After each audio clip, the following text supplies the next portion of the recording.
یہ تو بات بالکل ماننا پڑے گا کہ جو ریاکشن ہوا تھا ڈسمسل جب اس گورنمنٹ کو نکالا گیا تھا وہ واقع ریولوشنری تھا، اور یہ بالکل صحیح ہے. کسی نے ایکسپیکٹ نہیں کیا اور خود عمران خان ایکسیپٹ نہیں کیا، اور جن لوگوں نے اس کو برطرف کیا انہوں نے بھی ایکسپیکٹ نہیں کیا کہ اس قسم کا ریاکشن عوام میں ہوگا. تو اس لحاظ سے یس آپ ضرور کہہ سکتے ہیں کہ ایک قسم کا ریولوشنری یہ ہے. مگر میں تھوڑا سا سوچوں کہ 1971 میں سانحہ ڈھاکہ کے بعد جب الیکشن کا نتیجہ اور بھٹو آیا، کیا امیدیں تھے ہمارے صحیح کہ آخر یہ گیا ڈکٹیٹرشپ اور آخر ہمارے پاس ڈیموکریسی آ گئی ہے. مگر آپ دیکھیے 71 سے 2 سپیلز آئے ہیں ملٹری ڈکٹیٹرز کے، ضیاء اور مشرف، جو پھر ہمارے وہ ٹھنڈا کر دیا. حالانکہ مشرف خاص طور کا اس کا سپیل جو تھا اتنا برا نہیں تھا in terms of democracy promotion, مگر پھر بھی یہ تھا. پھر ہوپ آنے لگے، مساق جمہوریت آ گیا. بالکل ہم نے کہا چلو بھائی انہوں نے سیکھ لیا ہے سبق اور اب فالوئنگ دس اب ٹھیک ہوگا. مگر کیا ہوا؟ ووٹ الیکشن پہ الیکشن میں میسیو ووٹ ریگنگ ہوا، اور آخر میں وہ لیڈ ٹو سم تھنگ. مگر ابھی بھی وہ مساق جمہوریت کا خواب جو سب کے پاس تھا اور ڈکٹیٹرز کے بھی بعد پھر بھی رہا کچھ حد تک، مگر پھر ہم نے دیکھا یہ ووٹ آف نو کانفیڈنس پہ کہ ریگنگ کے علاوہ یہ تو کھلا ووٹ بائنگ اور سیل شروع ہو گیا، اور یہ اس دفعہ یہ کھلا تھا. تو یہ ہے ڈسپیرٹنگ اور ڈسکریجنگ فیکٹ کہ یہ بالکل کھلا تھا. اب ہم جاننا چاہتے ہیں کہ کیا ہم یہ جو پاتھ ٹورڈز جینیوئن ڈیموکریسی کیا ہم نے ابھی تک شروع کیا ہے اس پاتھ میں؟ بالکل. اور اگر آپ مجھے پوچھیں، اور وقت آ گیا ہے کہنا قصور کس کا ہے، میں کہتا ہوں قصور ہوگا ضرور وہ ڈکٹیٹرز کا، ضرور ان لوگوں کا جنہوں نے ایسی چیزیں کی ہیں، مگر پبلک کا بھی. افسوس سے یہ کہنا پڑتا ہے کہ 71 سے آپ پبلک نے بار بار دیکھا ہے کہ کتنا انٹروژن، کتنا ریگنگ، کتنا کیا کیا ہو رہا ہے جو غلط ہے. مگر انہوں نے پھر بھی وہی پارٹیز کو جنہوں نے اس میں شریک تھے ان کو الیکٹ کرتے گیا. تو میرے خیال میں یہ کہنا کہ کوئی لوگ تھے ان کا ہی قصور تھا، نہیں، یہ ہمارا سوشل سیٹ اپ ایسا ہے، ہماری سوسائٹی ایسی ہے کہ یہ سب کا قصور تھا. اب آپ مجھے بتائیں کہ اس وقت لا مثال کے طور پہ ایبسنس آف جسٹس، یہ کس کا قصور ہے؟ بھئی آپ کے پاس اختیارات ہے، سب چیز ہے، مگر ڈینائل آف جسٹس ہے، نو ایکشن. یہ کرائم ہو رہا ہے، آپ کے آنکھوں کے نیچے ہو رہا ہے، مگر پھر بھی آپ کچھ نہیں کر رہے ہیں. اور جو لوگ انہوں نے کیا ہے وہ رچ اور پاورفل جو ہوتے ہیں، جن کے پاس پیسے، وہ نکل جاتے ہیں اس سے. اور فائنلی مجھے جو اتنا ٹیررزم پہ جنہوں نے یہ ذکر کیا، بھائی کس طریقے سے ہماری فوج لڑی ہے، کیا کیا بہادری سے لگی ہے، سکل سے لڑی ہے، اس حد تک کہ باہر کہ ملک ہمیں پوچھتے ہیں، ہمارے لوگوں کو انوائٹ کرتے ہیں اور کہتے ہیں بتاؤ تم نے کیسا کیا، ہم تو سوچ رہے تھے تم ختم ہو جاؤ گے، یہ وہ. آؤٹ آف دا بلو پتہ چلتا ہے کہ ایک سال میں 111 انسیڈنٹس آف ٹیررزم ہو گئے، اور پھر وہی بات اب شروع ہو رہی ہے. سنا ہے کور کمانڈرز کی میٹنگ پہ مین فیصلہ یہ تھا کہ اس ٹیررزم کو ختم کرنا ہے، کہ اس کے معنی بعد پھر وہ نقل مکانی ہونی ہے وزیرستان میں، پھر یہ سب چیز شروع ہو رہا ہے. یہ کیوں ہوا بھائی؟ پتہ کرو. اور اگین آئی ول سے یہ لوگوں کا اس وقت I think we can narrow it down. Governments کا قصور ہے، یہ مختلف گورنمنٹس کا قصور ہے. تو دیکھیے کیا سیکھا ہے ہم نے. افسوس سے کہنا پڑتا ہے کہ بہت کم. مگر لیٹس ہوپ، امید ہے یہ ریولوشنری سٹیپ جو ایک ہوا ہے، جو بڑی اچھی طریقے سے انہوں نے ریفر کیا ہے اور یا صاحب نے، کاش کہ یہ ایسا ہی چلتے رہے اور پبلک اس وقت خود نکلے، خود کہیں کہ ہمیں الیکشن چاہیے، خود کہیں کہ یہ ٹیکنیکل گورنمنٹ اور یہ اور وہ نہیں چلے گا. سیدھی ایک ہی ڈیمانڈ ہے, فری اینڈ فیئر الیکشن, بس. ٹھیک ہے. اور یہ صاحب ہلالی صاحب نے اپنی بات میں ایک یہ جملہ کہا ہے کہ عوام کا بھی قصور ہے کہ وہ انہی لوگوں کو کیوں الیکٹ کر لیتے ہیں. اچھا, عوام یہ کہتی ہے کہ جی ہمارے پاس آپشنز نہیں ہیں تو لیسر آف دی ایول کو ہم ووٹ دے دیتے ہیں. تو آپ کو لگتا ہے کہ اب جو الیکشنز آنے والے ہیں اس میں ایسا لیڈر کوئی ہے جو کہ لیسر آف دی ایول کی کیٹیگری میں نہیں آتا لیکن صحیح ہے اور عوام اس کو چوز کریں؟ میں عوام کو بالکل قصوروار نہیں ٹھہراتا ہوں. اچھا, 4 دفعہ عوام نے فیصلہ کیا اور شاندار فیصلہ کیا. 1946 انگریز کے بنائے ہوئے کانسٹیچوئنسیز کے اندر اگر وہ لوگ مسلم لیگ میں شامل نہ ہوتے, اس وقت سکندر جناب پیکٹ نہ ہوتا, تو آپ سوچ سکتی ہیں کہ قائد اعظم جس لیول کی پاپولیرٹی تھی اس کا کچھ تصور کر سکتا تھا. تمام مسلم سیٹیں جو تھیں وہ مسلم لیگ جیت گئی تھی اور کوئی ایسا نہیں تھا کہ جس نے تصور کرے کہ یہ لوگ کیسے جیت گئے. محمد حسین چٹھا صاحب یہاں تھے, ایک دفعہ تقریر کرتے ہوئے کہہ رہے تھے کہ ہمارے پاس ایسے لوگ تھے جن کے پاس رکشے کا کرایہ نہیں ہوتا تھا, آٹو رکشے کا, ٹانگے پہ پیسے نہیں, سواری کی ٹانگے میں آتے تھے. ہم نے ان کو پارلیمانی سیکٹری لگا کے ان کو کچھ پیسے دیے تھے تاکہ ان کا خرچہ ہو سکے. اس طرح کے لوگ مسلم لیگ میں جیتے تھے. اگرچہ کہ کچھ ان کے بڑے بڑے بھی جیتے تھے لیکن وہ بڑے بڑے بھی قربانیاں دے کے آئے تھے. لیاقت علی خان اپنا سب کچھ چھوڑ چھاڑ کے یہاں آ گیا تھا کرنال کی ریاست کا ایک دفعہ. دوسری دفعہ فاطمہ جناح کے زمانے میں جب ایوب خان کی موومنٹ ہوئی تھی, ایوب خان تقریباً اپنی بیسک ڈیموکریسی کے سسٹم کے باوجود بھی ہار چکا تھا. تقریباً مشرقی پاکستان میں مکمل طور پہ ہار گیا تھا ایوب خان. جی, یہاں پر گورنر امیر محمد خان نے تمام ان بی ڈی ممبران کو گورنر ہاؤس میں بلایا تھا, وہ جتنے تھے 47,000 کے, اور ان کو جو اس نے سنائی تھیں اور اس نے کہا تھا میں تمہیں دیکھ لوں گا. تو یہاں کے لوگ جو تھے وہ جسے کہتے ہیں پنجاب کے لوگ اور کے پی کے, وہ رہ گئے تھے, لیکن پھر بھی کراچی کے اندر فاطمہ جناح جیت گئی تھی. فیصلہ انہوں نے دیا تھا. ایوب خان جو تھا اس کی ایوان لرز گیا تھا. تیسری دفعہ 70 کا جب الیکشن ہوا ہے تو اسٹیبلشمنٹ جو تھی اس وقت سمجھ رہی تھی کہ ہم اس کو مینج کر لیں گے, ہم اس کو منور کر لیں گے, ہم کیا بات ہے, یہ بڑے بڑے لوگ ہیں, ممتاز دولتانہ جیسے لوگ ہیں, اور اس کے بعد جناب کیا نام ہے نور الامین جیسے لوگ ہیں, مولوی فرید جیسے لوگ ہیں, جماعت اسلامی کا شوکت اسلام کا جلوس کتنا بڑا نکل چکا ہوا ہے, یہ سارے اکٹھے بھی ہو چکے ہوئے ہیں, اور پی ڈی پی پی ہوتی تھی جس کے رسول اللہ. لیکن آپ سوچ سکتے ہیں کہ عوام نے کیا فیصلہ دیا تھا. 163 سیٹیں تھیں وہاں پر. اچھا, ایسٹ پاکستان میں. اچھا, 161 مجیب الرحمان کے وہ لوگ جن کو کوئی جانتا نہیں تھا وہ جیتا تھا. ذوالفقار علی بھٹو, صرف 2 پرانے سیاستدان الیکشن جیت سکے تھے, صرف 2, ایک ممتاز دولتانہ اور ایک چودھری ظہور لائی, بس. باقی سندھ پنجاب میں تو سویپ کر گیا تھا وہ. بالکل ٹھیک. آپ اندازہ کریں کہ خان آف کلات سے بڑا نام نہیں ہے بلوچستان میں. عبدالحی بلوچ میڈیکل کالج کا سٹوڈنٹ تھا, اس نے اس کو شکست دے دی. عبدالصمد چکزئی محمود شجری کا والد ایک مولوی عبدالحق نے اس کو شکست دے دی. تو عوام نے فیصلہ کیا تھا, لیکن اس دن پاکستان کی اسٹیبلشمنٹ نے یہ فیصلہ کیا تھا کہ اب آئندہ جو ہے ہم کسی نہ کسی طور پر عوام کو براہ راست فیصلہ کرنے نہیں دیں گے, ہم ان کو رگ کریں گے, ہم اس کو ٹیمپر کریں گے, ہم لوگوں کو لے کے آئیں گے.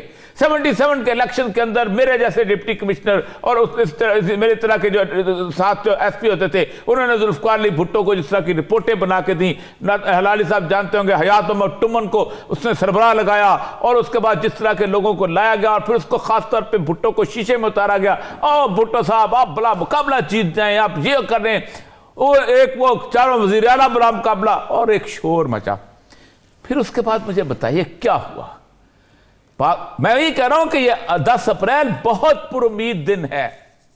اس کے بعد آپ نے کہا GI بناؤ, بے نظیر کے اس کو ٹیمپر کرو, چھوٹا کرو اس کے مینڈیٹ کو.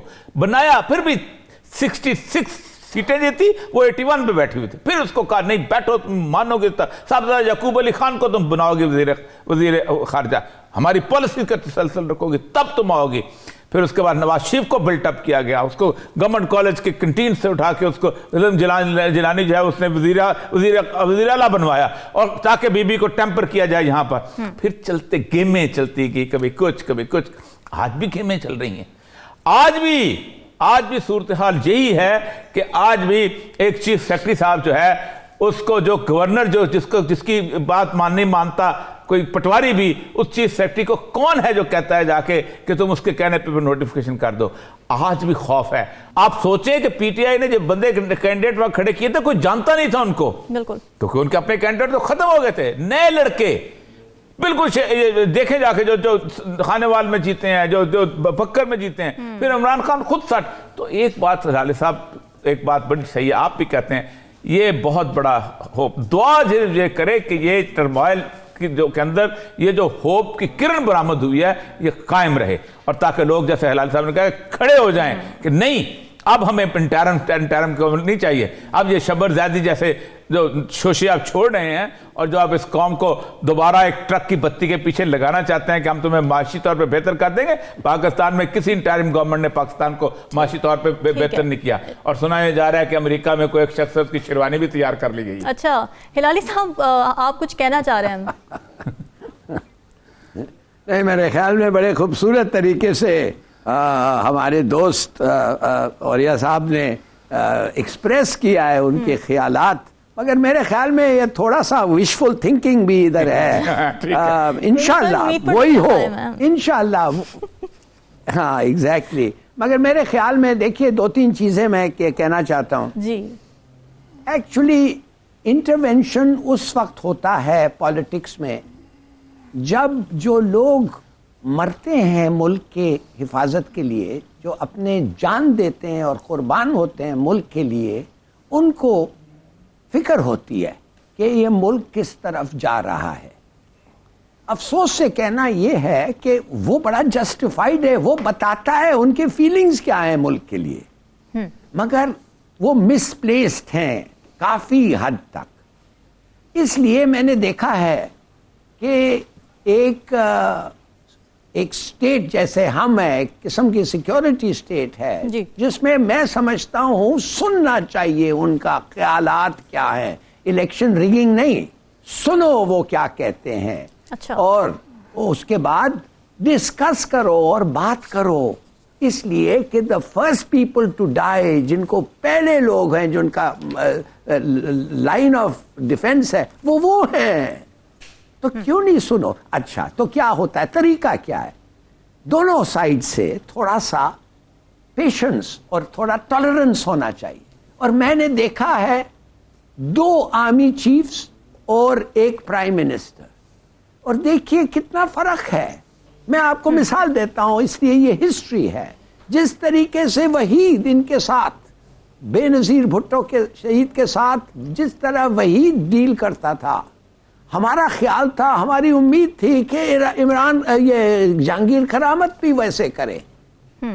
مگر آخری دن تک, بلکہ اس دوپہر تک جب میں ان کے ساتھ کرامت کے ساتھ بیٹھا ہوا تھا, ہم لنچ کھا رہے تھے, defence minister of Syria marshal Tlass آیا ہوا تھا. اس وقت تک کسی کو شبہ ہی نہیں تھا کہ کیا ہونے والا ہے.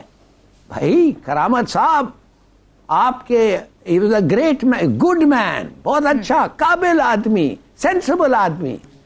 آپ کو ایک لمحے تک فکر نہیں ہوئی کہنے کہ کیا ہونے والا ہے. ان دا کوائٹ 12 بجے رات ایک پریزیڈنٹ اٹھ کے, اور کافی ریزنز اس پریزیڈنٹ کے جو تھے وہ اسٹیٹ ریزنز نہیں تھے, وہ آبجیکٹو نہیں تھے, وہ پرسنل تھے, اور وہ whether he was right or wrong ایک مختلف بات ہے.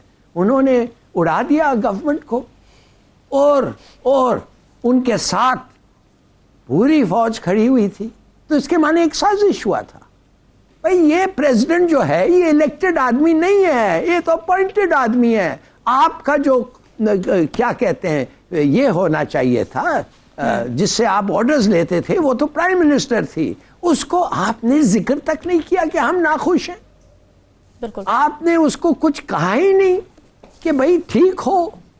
وحید نے کہا اور اتنا اپریشیٹ کیا پرائم منسٹر, وہ کہنے لگی اس کو ایکسٹینشن لو. اس نے کہا تھینک یو نہیں, مگر کہا میں کہہ رہا ہوں کہ یہ دیکھیے اٹ از ناٹ ایزی ہر وقت کہنا کہ اس کا قصور ہے اس کا قصور ہے. ہاں ہمارے پرائم منسٹرز کا بھی قصور ہے, بڑے سارے فیصلے ہوتے تھے جو ان کا فیصلہ غلط تھا, ہم بھی کہتے تھے, مگر دی الٹیمیٹ اتھارٹی وہ تھی, ان کا حق تھا. She was the elected prime minister of Pakistan. دیکھیے تو جب تک یہ کولیبوریشن اور کوآپریشن, میں یہ جاننا چاہتا ہوں جنرل باجوہ صاحب نے کیا کیا. باجوہ صاحب نے اسٹیج پہ آ کے ایک دن یہ 2021 میں ایک سیمینار پہ جب پرائم منسٹر نے کہا تھا یہ ہماری فارن پالیسی ہوگی, وہ اسی سٹیج پہ آ کے انہوں نے کہا ہمارا فارن پالیسی یہ نہیں ہوگا. بالکل کلیش تھا. Can you imagine?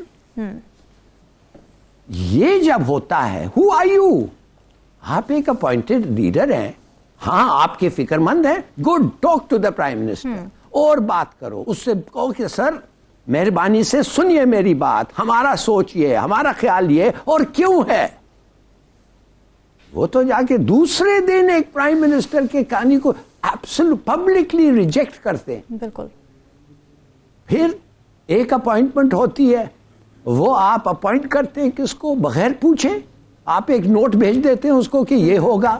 بھائی وہ آدمی تو پرائم منسٹر کے تحت کام نیچے کام کرتا ہے, is directly responsible to the prime minister. اور جب وہ پرائم منسٹر کہتا ہے نہیں, جب وہ پرائم منسٹر کہتا ہے نہیں, آپ کہتے ہیں کہ چلو جی پھر تو لڑائی شروع ہو جاتی. یہ بہت اہم پوائنٹ اٹھایا ہے ہلالی صاحب, اس پر واپس آتے ہیں ایک بریک کے بعد. ناظرین ڈسکشن کا سلسلہ ہے, یہاں وقت ہوا ایک بریک کا.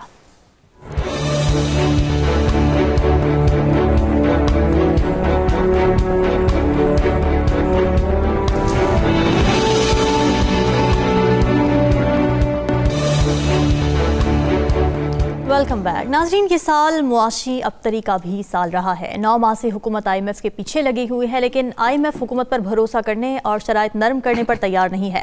ملک کے ڈیفالٹ ہونے کی تلوار بھی سر پر لٹک رہی ہے, لیکن حکمران مسلسل دلاسے دے رہے ہیں کہ ایسا نہیں ہوگا, لیکن کیسے نہیں ہوگا یہ کوئی نہیں بتاتا. اور یہ صاحب کیا آنے والے سال میں ہم معیشت کے حوالے سے کوئی اچھی امید رکھیں؟ نہیں, بالکل نہیں. اس کی ایک بنیادی وجہ یہ ہے کہ یہ معیشت ایک دن میں خراب نہیں ہوئی, اس کو بڑی محنت سے خراب کیا گیا ہے. اچھا. اور اس میں ہر کسی کا حصہ ہے. اس میں بدقسمتی سے کہنا پڑتا ہے کہ اس کو سب سے کم ڈکٹیٹروں نے خراب کیا. اور وہ جو ایک اکانومک جو وزرڈز ہیں ان کی سینگ ہے کہ جو ملک ہیں ترقی پذیر ملک جیسے ڈیولپنگ کنٹریز کہتے ہیں, وہ ہمیشہ بینوولنٹ ڈکٹیٹرز کے زمانے میں زیادہ ترقی کرتے ہیں, اور خاص طور پہ پارلیمانی ڈیموکریسی میں تو بالکل ترقی نہیں کر پاتے, کیونکہ ڈیولپمنٹ کا جو مسئلہ یہ ہوتا ہے کہ جو ایک ڈکٹیٹر ہوتا ہے یا جو ایک صدر ودر ہوتا ہے وہ ایک اس کا خاندان کھا رہا ہوتا ہے, جو پارلیمانی ڈیموکریسی میں 300-400 کھانے والے اکٹھے ہو جاتے ہیں. تو اصل مسئلہ یہ ہوا ہے کہ پاکستان جو ہے اس کی ڈاؤن سلائیڈ آئی ہے 1977 کے بعد. ایون 1987 تک 88 تک یہ صورتحال تھی کہ پاکستان سٹیبل تھا, لیکن اس کی ایک بہت بڑی وجہ تھی. ایوب خان ہے, ضیاء الحق ہے یا مشرف. آپ پاکستان میں امریکن ایڈ کی اسسٹنس جو ہے وہ دیکھیں, آپ حیران رہ جائیں گے. یہ میرے سامنے یو ایس کانگریس کی رپورٹ پڑی ہوئی ہے 28 مارچ 2003 کو, جو ہماری Pakistan U S anti terror cooperation. اس کا اوپننگ پیرا یہ کہتا ہے کہ پاکستان کی 2001 میں 10 ملین 1 کروڑ کے قریب امداد تھی, اور اگلے سال ہم نے 1 ارب اور کچھ 10 کروڑ جو ہے وہ کرتے. ٹھیک ہے. اسی طرح سیٹو سینٹر میں جب شامل ہوئے تھے تو وہ خوشحالی تو آتی ہے, امریکی اسیٹ سے, امریکی اسسٹنس سے, لیکن اس لیے ہم زیادہ قرضہ نہیں لیتے.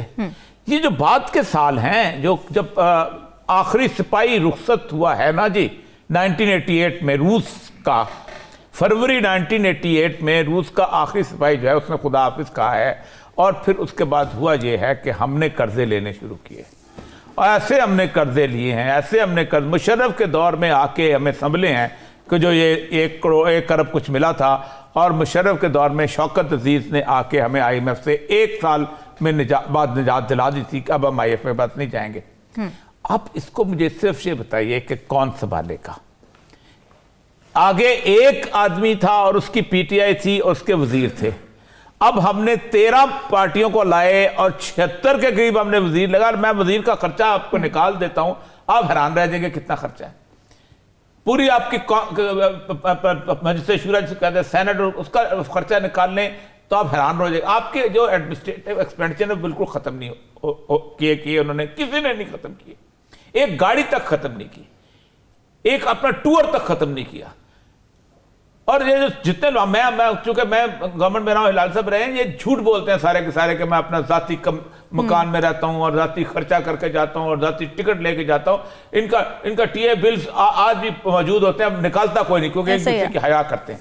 پاکستان ورسٹ پاسبل کرائسس میں ہے, اور یہ کبھی موقع نہیں آیا کہ پاکستان میں ہر معیشت دان یہ کہتا ہے پھر ایک آپ ڈیفالٹ کر رہے ہو اور اس کے بعد حکومت کہے کہ نہیں ہم کریں گے نہیں. بھائی میرے کل کوئی آسمان سے اللہ تعالیٰ منو سلوا اتارے گا تمہارے لیے کہ تم نے ڈیفالٹ نہیں کرنا.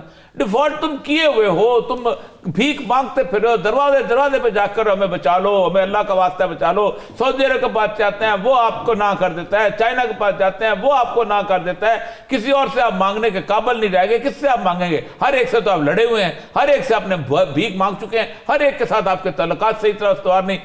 روس کے ساتھ اب صورتحال جو اپنے اس سے بلٹ اپ ہو گئی تھی, اس کا ہوا یہ کہ آپ جب عمران خان گیا تھا, آپ خود سوچیں کہ ایک پرائم منسٹر جاتا ہے وہاں پر اور آپ اس کو لیٹرلی پاکستان کی اسٹیبلشمنٹ کہتے ہیں یہ اپنی مرضی سے چلا گیا تھا وہاں تک روس. حالانکہ روس کا دورہ لالی صاحب کا موجود ہے, کتنے سالوں پہلے پلان ہوا ہوگا. اور اب چائنا میں جب وہ تھے, اس کے بعد میری بیچ میٹ تھی تہمینہ جنجوا, وہ میرے پروگرام میں آئی تھی, اس نے کہا ہم جب چائنا میں تھے اس وقت یہ پلان ہوا تھا, یوکرین کی جنگ کا تعلق کوئی نہیں. آپ نے پورے کا پورا نظام تلپٹ کر دیا, آپ نے اس ملک کو الٹ کے رکھ دیا ہے. اب یہ کون ٹھیک کرے گا؟ زمینیں بیچیں گے لوگوں کی, جائیدادیں بیچیں گے, بیچیں لوگوں کی تب تک ٹھیک ہو. لوٹ مار کی جب تک آپ وہ ایکشن نہیں لیتے جو کہ لیٹن امریکہ کے لوگوں نے لیا ہے کہ بھائی بیچو ان کی زمینیں جو باہر پڑی ہوئی ہیں اور ہمارا قرضہ لے کے, ہم نہیں دیتے قرضہ, تمہارے ملک میں ہمارے لوگ لوٹ مار کر کے لے کے جاتے ہیں. سوئٹزرلینڈ کا جنیوا کا جو شہر ہے صرف بینکرز کے اس پہ چلتا ہے, کوئی اور ٹیکس نہیں ہے. کیا ہے بینکرز کے پاس؟ ٹھیک ہے, یہ فلپین والا اس کے پیسے, فلانے والا کے پیسے, نوریاگا کے پیسے, نرداری کے پیسے. آپ مجھے 6 بدماشوں کے پیسے دیں, میں پاکستان میں لاہور شہر میں رکھتا ہوں, لاہور شہر سونے کا ہو جاتا ہے. اچھا ہلالی صاحب, اوریہ صاحب کا یہ سوال کہ یہ سب کون ٹھیک کرے گا. اچھا وزیر خزانہ اسحاق ڈار اس دعوے کے ساتھ آئے تھے کہ وہ ڈالر کو 200 سے کم کی سطح پر لائیں گے, لیکن ڈالر کی اڑان کم ہونے میں نہیں آ رہی. ساتھ ہی پاکستان کو اگلے 3 ماہ میں 8.3 بلین ڈالر کے قرضے بھی ادا کرنے ہیں, جبکہ زر مبادلہ کے ذخائر اس سے کم ہے. تو یہ گیپ کیسے فل ہوگا؟ دیکھیے ہوگا, ہو سکتا ہے. اچھا ہمارے سیریس پرابلمز ہیں ہمارے اکانومی میں, اس لیے کہ ہم جو ایکسپورٹ کرتے ہیں وہ کم ہے, امپورٹ کرتے ہیں زیادہ ہے. اور ان مینی ویز آج میں نے ایک بڑا زبردست ایکسپوزے سنا تھا ہمارے اکانومی پر, اس سے ہمارا مفتیٰ اسماعیل سے. اچھا وہ بتا رہا تھا کہ what is wrong in the Pakistan economy اور کیوں بنگلہ دیش نکل گئی ہے. اور بیسکلی اس نے کہا ایجوکیشن. اب آپ سوچئے جو بنگلہ دیش کا اسٹوڈنٹ ہے وہ 3 سال اہیڈ ہوتا ہے پاکستانی اسٹوڈنٹ کا, مانے کہ in terms of qualitative education. Quality of education ادھر ہے ہی نہیں, ایسیٹرا ایسیٹرا. وہ بڑے انٹرسٹنگلی بتا رہے تھے کہ کیا کیا ہمارے میں یہ ہے کمی ہو. مگر دیکھیے فوراً ایٹ دا مومنٹ بڑا ضروری ہے, پاک چنگ ہی ایک ڈکٹیٹر ہوتا تھا جو 15 سال تک کوریا میں ایز اے ڈکٹیٹر رول کیا. وہ آدمی کوریا جو ہمارے سے سیکھنے آیا تھا, 5 year plans بنانے ہمارے سے سیکھنے آیا تھا, کوریا کو اس نے 10-15 سال کے حکومت میں he made it into a middle level country, developing country سے نکل کے middle level, اور اب تو it is among the industrialized states of the world. کہنے کی بات یہ ہے, ہو سکتا ہے, بالکل ہو سکتا ہے, اگر آپ ڈکٹیٹرشپ ہے آسانی سے ہو سکتا ہے. مگر اگر آپ کا ڈکٹیٹرشپ نہیں ہے، جیسے یہ چائنیز نے کہا، بڑے آسانی سے کرتے ہیں نا، یہ تو کہتے ہیں یہ کہتے ہیں مت کھاؤ، اتنا نہیں کھاتے ہیں، یہ کہتے ہیں ایک بچہ کافی ہے، ایک بچہ کافی ہے. اگر آپ دوسرا بچہ پیدا کریں گے تو you will be taxed to death, اور آپ کو سینٹنس ہوگا، آپ کو پریزن جانا ہوگا، جو ہم کبھی کرنے کے لیے تیار نہیں ہے، نہ ہمارے ڈکٹیٹرز، نہ ہماری ڈیموکریٹک گورنمنٹ. تو یہ طریقہ سے تھوڑا سا آستے وقت لگتا ہے، مگر why not take good decisions. ہم بھی فیصلہ اچھا لے سکتے ہیں، مگر کہنے کی بات یہ ہے تو وقت دینا چاہیے. You have to give them. ادھر تو آپ سوچئے تو صحیح کس قسم کا اپوزیشن. میں آپ کو کہتا ہوں بڑی سیدھی سی بات ہے، ہمارا کون سا سسٹم ہے؟ ویسٹ منسٹر سسٹم، جی، فرینڈلی اپوزیشن، لوئل اپوزیشن کا سسٹم ہے. ادھر اپوزیشن جو ہے وہ تو غدار غدار غدار، ہر روز ہم سنتے ہیں کہ وہ غدار ہیں، اور گورنمنٹ کہتی ہے وہ غدار ہیں، اور they go out of their way to try and prove it. تو کہنے کی بات صرف ہے جب سسٹم ہی غلط ہے آپ کا تو آپ کیا کریں گے؟ ایجوکیشن انفیریئر، آپ کا 5 سال آپ کم زندہ رہتے ہیں بنگلہ دیشیوں سے آج. کیوں؟ اس لیے کہ آپ کا ایجوکیشن سسٹم کم ہے. Health suffers as a result. 20 million تو کم ہے. when they were آپ ان سے کم تھے، آپ ان سے زیادہ 20 ملین زیادہ ہو گئے. کوئی فیملی پلاننگ، کوئی کنٹرول نہیں ہے. اگر آپ اس قسم کے، اور یہ نہیں ہے کہ آپ کو پتہ نہیں ہے، سب کو پتہ ہے کیا سٹیپس لینے ہوں گے. nobody is prepared to do it. وہ کہتے ہیں پاپولیرٹی ہمیں کم ہو جائے گی. اس گورنمنٹ میں بھائی کم ہو جائے گی. انٹرسٹ ریٹ مثال کے طور پہ اگر آپ سوچئے تو صحیح ایک منٹ کے لیے، اگر بڑھ رہا ہے ڈالر کا قیمت تو بڑھنے دیں. کیوں بڑھنے دیں؟ امپورٹس کم ہوں گے. ڈونٹ یو وانٹ، آپ امپورٹس اپنے کم نہیں کرنا چاہتے ہیں؟ یہ اس سے بہتر طریقہ کیا ہوتا ہے؟ نیچرل ریٹ کو جانے دیں اوپر، امپورٹس خود سے کم ہوں گے. نہیں، اس پہ آپ ڈالر پھینکتے ہیں، کم کر، اس پہ ڈالر ڈالتے ہیں مارکیٹ میں، ویلیوبل ڈالرز پھینکتے ہیں کہ کم ریٹ ہو، اور پھر کہتے ہیں کہ امپورٹ بھی نہیں کرو. بالکل ٹھیک ہے ہلالی صاحب. مسئلہ یہ ہے کہ مسائل حل کرنے سے پہلے ضروری ہے کہ مسئلہ نشاندہی کی جائے کہ اصل مسئلہ ہے کہ. ناظرین ڈسکشن جاری ہے، یہاں وقت ہوا ایک بریک کا. اسٹے ود اس.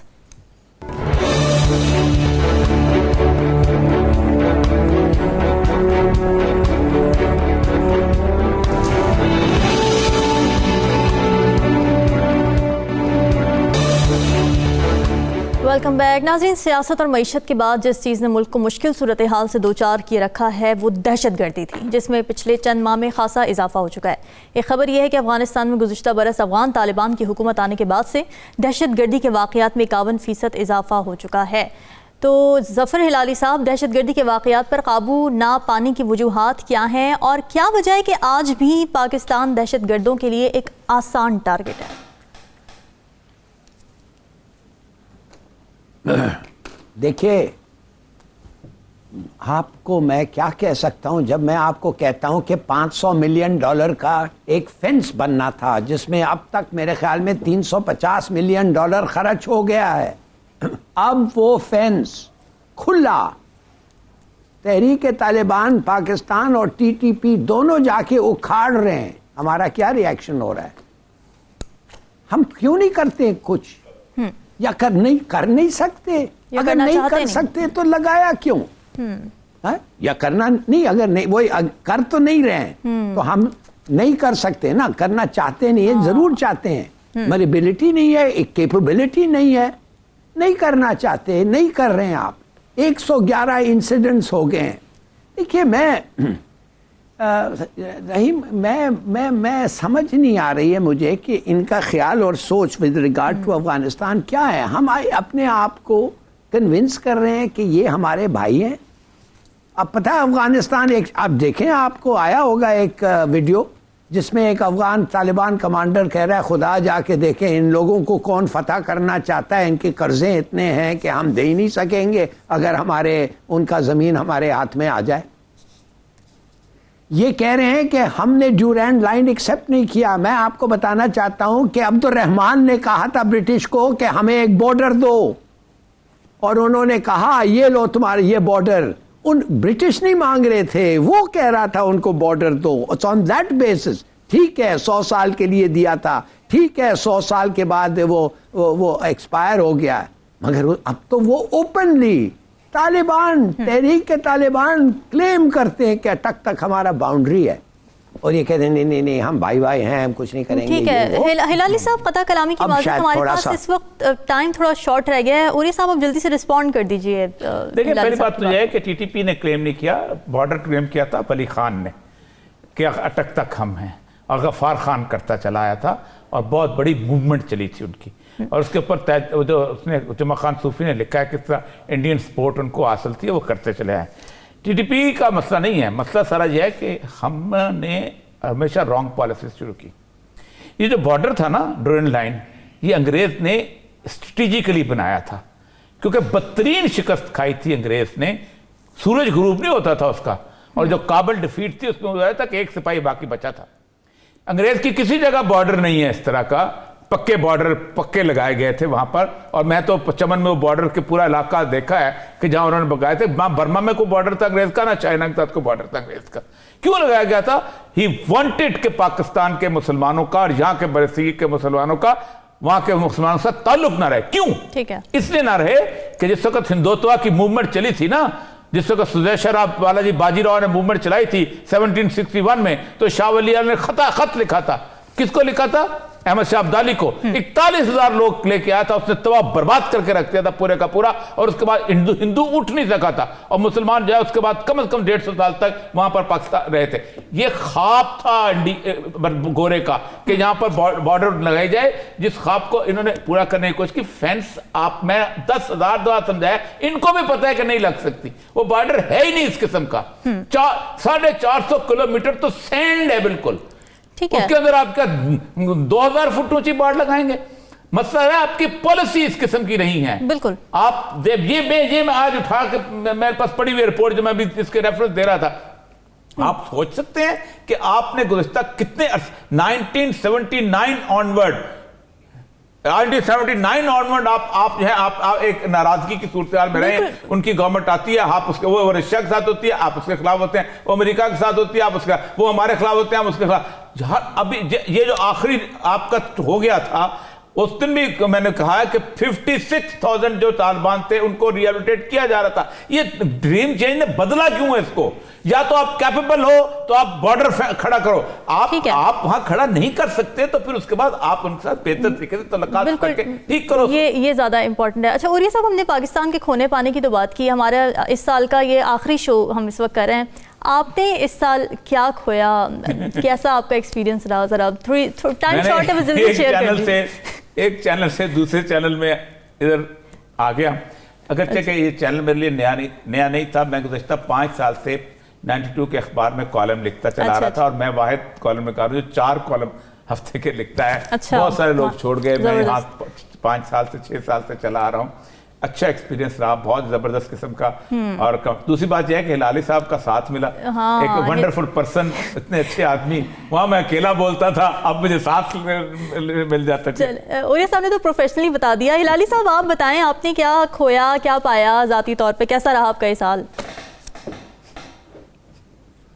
میں نے اوریہ مقبول کو پایا, اور بڑا خوش ہوں.